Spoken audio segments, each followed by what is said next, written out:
Hello friends, जैसा कि मालूम है कि सीटेट का एग्ज़ाम बहुत ही जल्द होने वाला है, तो इसके लिए पढ़ाई तो जारी है ही, साथ ही रिवीजन भी बहुत ज़रूरी है। इसीलिए हम प्रीवियस ईयर का रिवीजन करा रहे हैं और प्रीवियस ईयर से हमेशा कुछ न कुछ क्वेश्चन रिपीट होता ही है। तो आइए हम लोग सीडीपी का रिवीजन करेंगे।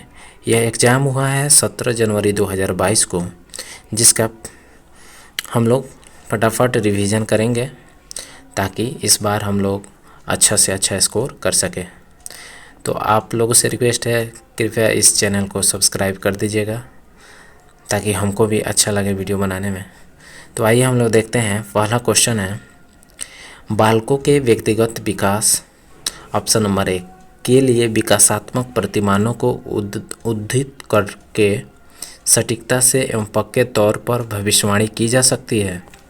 ऑप्शन नंबर 2 है, के लिए पूर्वानुमान बिल्कुल नहीं लगाया जा सकता है। ऑप्शन नंबर 3 है, के लिए कुछ हद तक पूर्वानुमान लगाया जा सकता है, परंतु सभी बच्चों के विकास की दर अलग अलग होती है। ये 3 नंबर ऑप्शन सही है। इसके बाद 2 नंबर क्वेश्चन देखते हैं। निम्नलिखित में से कौन सा कथन सही है? विकास क्रमबद्ध नहीं होता है, ये तो गलत है बिल्कुल। ऑप्शन नंबर 2, विकास अव्यवस्थित होता है, ये भी गलत है। विकास एक सतत प्रक्रिया है, यह 3 नंबर ऑप्शन सही है। ऑप्शन नंबर 4 भी पढ़ लेते हैं। विकासात्मक प्रतिमान सांस्कृतिक परिवेश से प्रभावित नहीं होते हैं, ये भी ऑप्शन गलत है। तो इसका आंसर हो जाएगा ऑप्शन नंबर 3। इसके बाद हम लोग देखते हैं 3 नंबर क्वेश्चन। बच्चे अपने समाज के बारे में ज्ञान रहने के कौशल, मूल्य, रीतियाँ किससे सीखते हैं? ऑप्शन नंबर 1 है आस पड़ोस, ये ऑप्शन सही लग रहा है। ऑप्शन नंबर 2 है धर्म, ये भी सही है। बच्चे अपने अपने धर्म से कुछ न कुछ सीखते ही हैं, स्कूल जाते हैं तो भी सीखते हैं और समकक्षीय समूह में भी सीखते हैं। तो इसका ऑप्शन नंबर 4 आंसर हो जाएगा। इसके बाद है 4 नंबर क्वेश्चन। जीन पियाजे के सिद्धांत के अनुसार अनुकूलन किन 2 मूल प्रक्रियाओं को समाहित करता है? तो जीन पियाजे समायोजन एवं समावेशन की बात करते हैं, तो इसका ऑप्शन नंबर 1 ही सही हो जाएगा। इसके बाद है 5 नंबर क्वेश्चन। जीन पियाजे के संज्ञानात्मक विकास के किस स्तर पर बच्चे लंबाई एवं भार जैसे गुणात्मक आधारों पर वस्तुओं को व्यवस्थित कर पाते हैं, परंतु अमूर्त संरचनाओं की संक्रियात्मक में कठिनाई महसूस करते हैं? तो जीन पियाजे का जो सिद्धांत है उसमें एक है कॉन्क्रीट ऑपरेशनल स्टेज, यानी मूर्त संक्रियात्मक अवस्था, जिसमें बच्चा जो होता है ना, वस्तु के गुणों आधारों पर वस्तुओं को व्यवस्थित कर पाता है, लेकिन उसकी अमूर्त संरचनाओं की सक्रियता में कठिनाई महसूस करता है। तो इसका आंसर 3 नंबर ऑप्शन हो जाएगा, मूर्त संक्रियात्मक। इसके बाद है 6 नंबर क्वेश्चन। लेव वाइगोत्स्की के सिद्धांत के अनुसार व्यक्तिगत वाक्य। ऑप्शन नंबर 1, बच्चे को अपनी सोच विनियमित करने में मदद करता है। लेव वाइगोत्स्की कहते हैं कि बच्चा अपने आप से बात करता है और अपने सोच को और प्रखर बनाता है। तो यहाँ ऑप्शन नंबर 1 बिल्कुल सही है। बाकी ऑप्शन भी देख लेते हैं। बच्चों की सोच में रुकावट पैदा करता है, ये तो बिल्कुल गलत है। बच्चे की आत्म केंद्रीयता दर्शाता है, ये तो जीन पियाजे का कथन है, जीन पियाजे का कथन है। ऑप्शन नंबर 4, बच्चों को चुनौतीपूर्ण कार्य दिए जाने पर घटता जाता है, ये तो बिल्कुल गलत है। तो इसका ऑप्शन नंबर 1 बिल्कुल सही है वाइगोत्स्की के अनुसार। इसके बाद हम लोग देखेंगे 7 नंबर क्वेश्चन। लेव वाइगोत्स्की के अनुसार शिक्षक बच्चों के अधिगम में किस प्रकार मदद करता है? ऑप्शन नंबर 1 है उपयुक्त इनाम देकर, ये बिल्कुल गलत है। ऑप्शन नंबर 2, सख्त सजा देकर, ये भी गलत है। ऑप्शन नंबर 3, मदद की मात्रा एवं स्वरूप में बदलाव करके, ये ऑप्शन बिल्कुल सही है। ऑप्शन नंबर 4 पढ़ लेते हैं। उन्हें ब्लैक बोर्ड से सारे उत्तर नकल करवा कर, ये भी बिल्कुल गलत है। तो ऑप्शन नंबर 3 बिल्कुल सही है। इसके बाद क्वेश्चन नंबर 8 देखते हैं। पूजा अपने दोस्त को कहती है कि हमें कक्षा के नियमों का पालन करना चाहिए, वरना शिक्षिका हमें बाहर खेलने की अनुमति नहीं देगी। पूजा लॉरेंस कोहलबर्ग के नैतिक विकास के किस चरण में है? तो लॉरेंस कोहलबर्ग ने नैतिक विकास का सिद्धांत दिया था, जिसमें चरण 6 थे और लेवल 3 था। तो उसमें पहला ही है आज्ञा पालन एवं दंड अभिविन्यास। इसमें कहा गया है कि अगर हम आज्ञा पालन नहीं करते हैं तो दंड मिलेगा, और दंड से बचना है तो आज्ञा का पालन करना होगा। तो वहीं यहाँ पे कहा गया है कि अगर हम नियमों का पालन नहीं करते हैं तो शिक्षक दंड स्वरूप शिक्षक हमें बाहर खेलने की अनुमति नहीं देगी। तो इसका ऑप्शन नंबर 1 बिल्कुल सही है, आज्ञा पालन एवं दंड अभिविन्यास। Harvard 9 number question, Harvard gardener के अनुसार निम्नलिखित में से कौन सा कथन सही नहीं है। हार्वर्ड गार्डेनर ने बहुबुद्धि का सिद्धांत दिया था जो कि एनसीईआरटी के अनुसार 8 प्रकार का है। तो पहला ऑप्शन है बुद्धिमत्ता एक स्थिर तथा अस्थायी विशिष्टता है। ये तो पहला ही ऑप्शन गलत है, यानी कि निगेटिव पूछ रहा है और हार्वर्ड गार्डेनर के अनुसार ये गलत है। तो यानी कि इस क्वेश्चन के लिए ये आंसर बिल्कुल परफेक्ट है। बाकी के ऑप्शन भी पढ़ लेते हैं। बुद्धिमत्ता को परिपोषित एवं विकसित किया जा सकता है, ये तो हार्वर्ड गार्डनर खुद बोले हैं। बुद्धिमत्ता किसी एक सामान्य खंड से हावी नहीं होती अपितु कई प्रकार की होती, ये भी बोले हैं। बुद्धिमत्ता को एकांकी आयाम में सहबद्ध नहीं किया जा सकता है, ये तीनों पॉजिटिव वर्ड है, जबकि ऑप्शन नंबर 1 निगेटिव वर्ड है और आंसर पूछ रहा है निगेटिव, तो यही आंसर हो जाएगा 1 नंबर। अब तक आप लोगों ने चैनल को सब्सक्राइब कर दिया होगा। आइए आगे देखते हैं, अगर नहीं किए होंगे तो कर दीजिएगा प्लीज़। क्वेश्चन नंबर 10, एक बाल केंद्रित शिक्षा में शिक्षिका की कोई भूमिका नहीं होती, ये ऑप्शन गलत है। शिक्षिका की सक्रिय भूमिका होती है तथा विद्यार्थी निष्क्रिय होते हैं, ये ऑप्शन भी गलत है। विद्यार्थियों की सक्रिय भूमिका होती है तथा शिक्षिका निष्क्रिय होती है, ये भी गलत है। तो बच्चा ऑप्शन नंबर 4 बिल्कुल सही हो जाएगा। शिक्षिका एवं विद्यार्थियों दोनों की सक्रिय भूमिका होती है। अब हम लोग देखेंगे क्वेश्चन नंबर 11, कथन ए, कक्षाओं में लड़के गणित एवं विज्ञान में लड़कियों से कहीं बेहतर प्रदर्शन करने की क्षमता रखते हैं। यहाँ तो जेंडर रूढ़िवादिता की बात हो रही है, तो ये तो गलत ही है। तर्क आर देख लेते हैं क्या कहता है। लड़कों में लड़कियों की अपेक्षा गणितीय तर्क एवं वैज्ञानिक क्षमताएं सहज रूप से मौजूद होती है, ये भी गलत है। तो जब कथन ए गलत हो जाए तो सीधे हम लोग 4 नंबर ऑप्शन पे चले आएंगे, क्योंकि ए गलत होने पर ये सब ऑप्शन तो सही नहीं होगा। ऑप्शन नंबर 4 ही बचा है, तो ये सही हो जाएगा। क्वेश्चन नंबर 12, राष्ट्रीय शिक्षा नीति 2020 किस पर जोर देती है। पाठ्यचर्या के लचीलापन, ये बिल्कुल सही है। बाकी ऑप्शन भी पढ़ लेते हैं। पाठ्यचर्या का मानकीकरण पर नहीं, पाठ्य पुस्तकों का गैर संदर्भीकरण, ये भी नहीं होगा। पाठ्य पुस्तकों को रटकर याद करने, ये तो बिल्कुल गलत है। क्वेश्चन नंबर 13 देखते हैं, मूल्यांकन का केंद्र क्या होना चाहिए। अधिगमकर्ता क्या नहीं कर सकता इसका चित्रण करना, नहीं, ये तो गलत है। कक्षा में दूसरे बच्चों की तुलना में अधिगमकर्ता के प्रदर्शन का स्पष्टीकरण करना, ये भी गलत है। मानक वर्ग में बच्चे की लेबलिंग करना, ये तो बिल्कुल गलत है। और बच्चा 4 नंबर ऑप्शन ये सही हो जाएगा। अधिगमकर्ता क्या और कैसे सीख रहा है इसका वर्णन करना, ये बिल्कुल सही है। 4 नंबर ऑप्शन आंसर हो जाएगा। इसके बाद है 14 नंबर क्वेश्चन, निम्नलिखित में कौन सा विकल्प एक सामाजिक रचनावादी कक्ष जिसमें बच्चों की व्यक्तिगत ज़रूरतों का ध्यान रखा जाता है की व्याख्या करता है। ऑप्शन नंबर 1 कहता है बैठने की तय व्यवस्था, ये नहीं होगा। शिक्षकों का केवल निर्देश देना, निर्देश तो देना ही नहीं है, गलत है। बच्चों द्वारा तथ्यों का स्मरण करना, ये भी गलत है। ऑप्शन नंबर 4 बच्चों का आपस में चर्चा करते हुए समूह में कार्य करना, ये ऑप्शन बिल्कुल सही है। तो इसके आंसर 4 हो जाएगा। इसके बाद हम लोग देखते हैं 15 नंबर क्वेश्चन, निम्नलिखित में से कौन सा प्रश्न कक्षा में समालोचनात्मक सोच को बढ़ावा देने का सही उदाहरण है। 325 और 486 को जमा करो, ये तो इसमें कोई आलोचना करना नहीं है, कैलकुलेशन करके बता देना है, तो ये नहीं होगा। दूसरा है बाल विवाह प्रतिबंध अधिनियम किस वर्ष में पारित हुआ, इसमें भी समालोचना नहीं करना है। ऑप्शन नंबर 3 श्वसन को परिभाषित कीजिए, इसमें भी नहीं है। ऑप्शन नंबर 4 अपने शहर में प्रदूषण के विभिन्न कारणों का विश्लेषण कीजिए और प्रदूषण करने के विभिन्न उपाय सोचिए।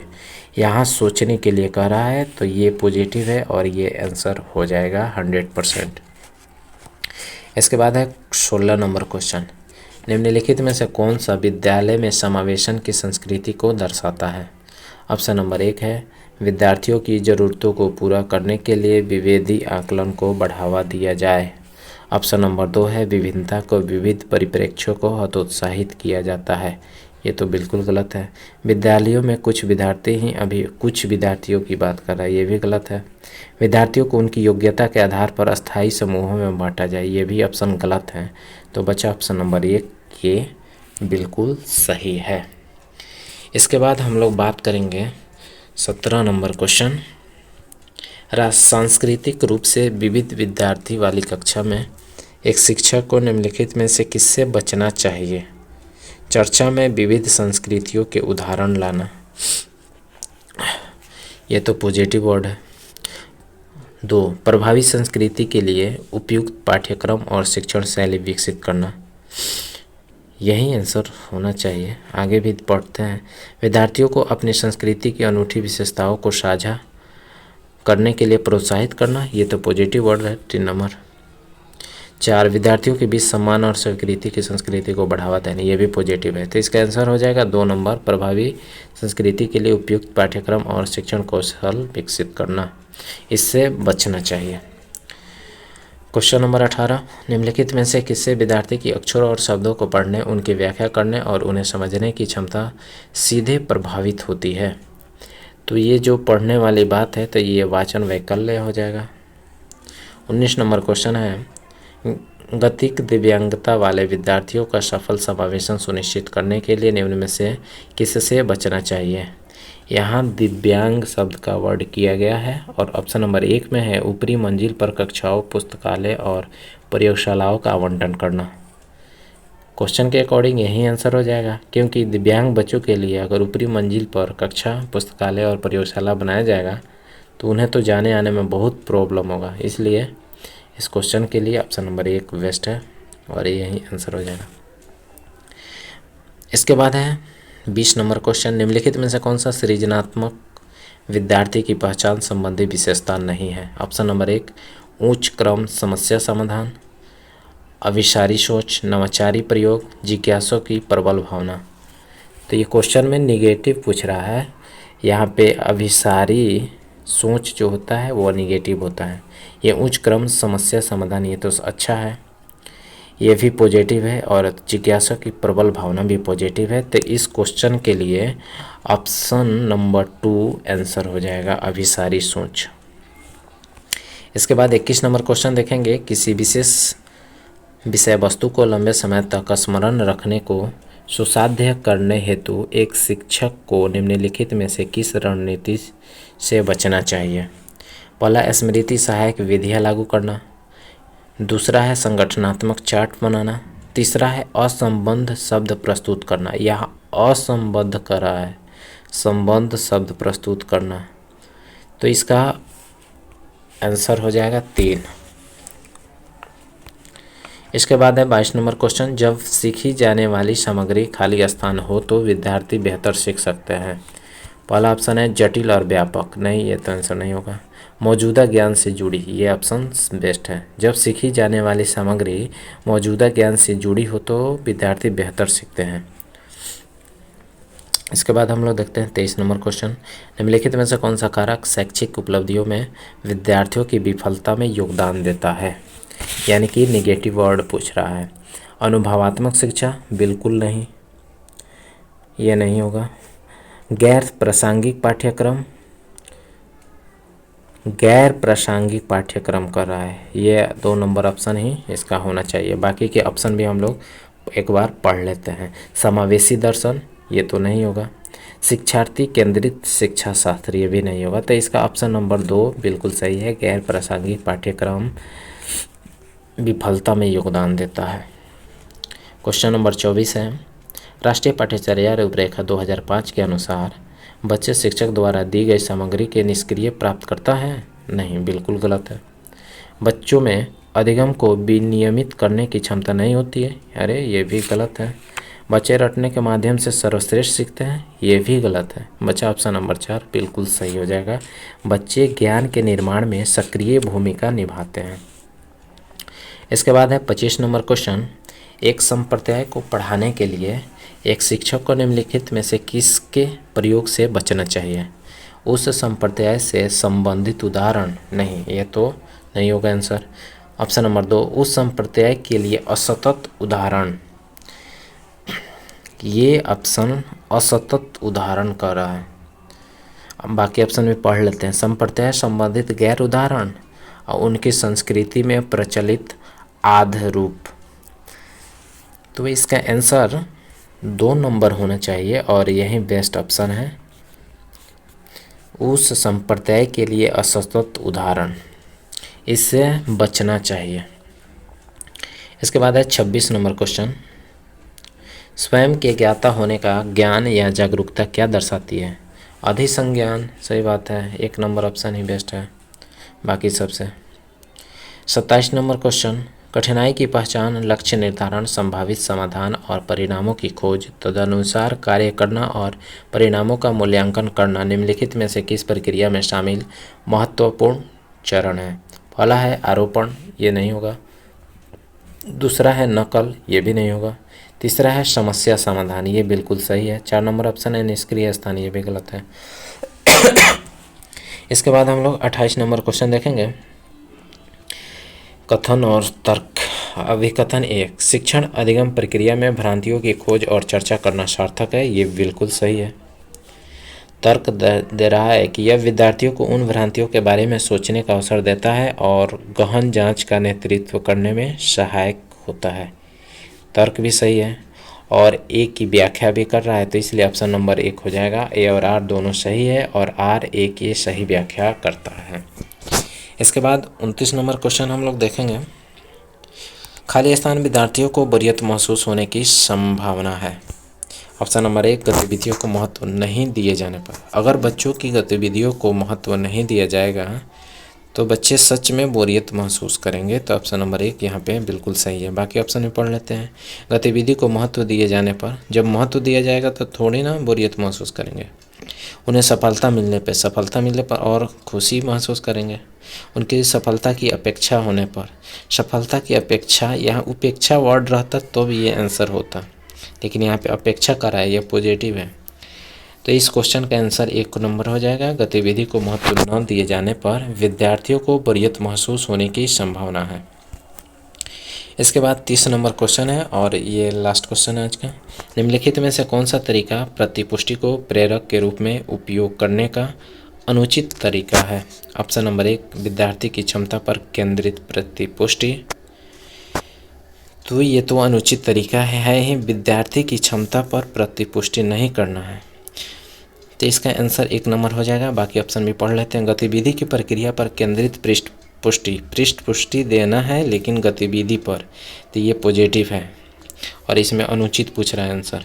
विद्यार्थी के काम से संबंधित वर्णनात्मक शैली में प्रतिपुष्टि देना, ये भी पॉजिटिव है। अन्य विद्यार्थियों के साथ तुलना किए बिना प्रतिपुष्टि देना, ये भी पॉजिटिव है। तो इस क्वेश्चन का आंसर 1 नंबर हो जाएगा, जो कि नेगेटिव है। विद्यार्थी की क्षमता पर केंद्रित पुष्टि नहीं देना चाहिए। तो इस तरह यहाँ CDP 30 समाप्त होता है। आशा है कि आप लोग को अच्छा लगा होगा, तो प्लीज़ इस चैनल को सब्सक्राइब कर दीजिएगा ताकि आगे वीडियो हम भी अच्छे तरह से बनाते रहें। धन्यवाद।